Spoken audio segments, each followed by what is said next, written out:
High বন্ধুরা, সবাই কেমন আছো? আশা করি সবাই ভালো আছো। আমিও খুব ভালো আছি। তো দেখো, বেরিয়ে পড়েছি, যাচ্ছি মাম্মামকে আনতে। মাম্মামকে আনতে। আর মাম্মামের পরীক্ষা চলছে, তোমরা অনেকেই জানো। আর মাম্মামের আজকে ইংলিশ পরীক্ষার জন্য একটু টেনশনে আছি যে কী করছে, কী করবে। এই তো প্রথম পরীক্ষা দিয়েছে, মাম্মাম দিচ্ছে এই প্রথম। আর মাম্মাম প্লেতে পড়ে। ওদের এই প্রথম পরীক্ষা হচ্ছে। লেখা প্লাস মৌখিক দুটোই হচ্ছে। লেখা বলতে ম্যাচিং ট্যাচিং এগুলো। তো তোমাদের সঙ্গে সহজত সব কিছু শেয়ার করি। আর তোমরা অনেকেই আমার মামামের কথা জিজ্ঞেস করো, ওর জন্য তোমাদের বললাম।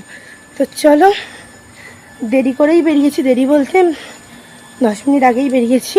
আমার বাপের বাড়ি থেকে আমার স্কুল, যেখানে মাম্মাম পড়ে, একদমই সামনে। ওর জন্য আমি 10 মিনিট আগে বেরোই। কিন্তু আমার শ্বশুরবাড়ি থেকে ততটাই দূরে, মানে অনেকটা দূরে আমি থাকি, মানে অনেকটা দূরে অটো করে আসা যাওয়া করতে হবে। তো চলো, বাপের বাড়ি থেকে সুবিধা যখন, বাপের বাড়িতে তো রয়েছি, এখন অসুবিধার কোনো কিছু নেই। তো চলো সামনেই চলে এসেছি। পোলটা পেরিয়ে একটুখানি গেলেই মামামের স্কুল। তো চলো মামাকে আগে নিয়ে নিই। দেখো, মামামের স্কুলের সামনে চলে এসেছি। আর আমি একটু দেরি করেই যাই, কারণ প্রথমে না দিকে খুব ভিড় থাকে। ওর জন্য গিয়ে মাছকে কার্ড জমা দিয়ে দিলাম। আর এবার মাম্মাম বেরোচ্ছে, এই যে। আর এখানে মাম্মাম খেলাধুলো করছে। চলো,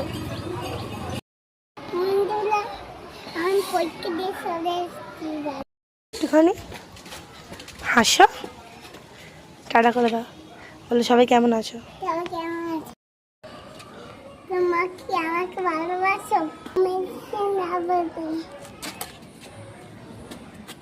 এসছি বাড়ি।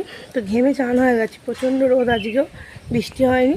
তো চলো যাই, মেয়েকে ঘরে খাইয়ে দাইয়ে স্নান টান করিয়ে পড়তে বসিয়ে দেখো আমি এবার বেরিয়ে যাচ্ছি, যাবো একটা বৌদির বাড়িতে, একটু দরকার আছে ওর জন্য। তো চলো কাজটা আগে সেরে নিই, তারপরে আবার সবাইকে থ্যাংক ইউ আমাদেরকে ভালোবাসার জন্য। তোমরা এরকম ভাবে আমাকে ভালোবাসো। I love you. মাম্মাম তোমাদের সাথে অনেক কথাই বললো, তোমরা হয়তো বুঝতে পারবে ওর কথা, অনেকে হয়তো বুঝতে পারবে না। ও তোমাদেরকে বলতে এটাই চাইলো যে তোমরা সবাই আমাদেরকে সবসময় এইভাবেই ভালোবেসো। আর আমিও বলবো, তোমরা যারা আমাকে ভালোবাসছো প্লিজ আমার পাশে থেকো। আমিও সবার পাশে আছি, সবার সাথে আছি। তোমরাও আমার সাথে থেকো, আমাকে একটু এগিয়ে যেতে সাহায্য করো। তোমরা আছো বলেই আমি এগিয়ে যেতে পারছি, তোমরা না থাকলে কোনোদিনই পারতাম না।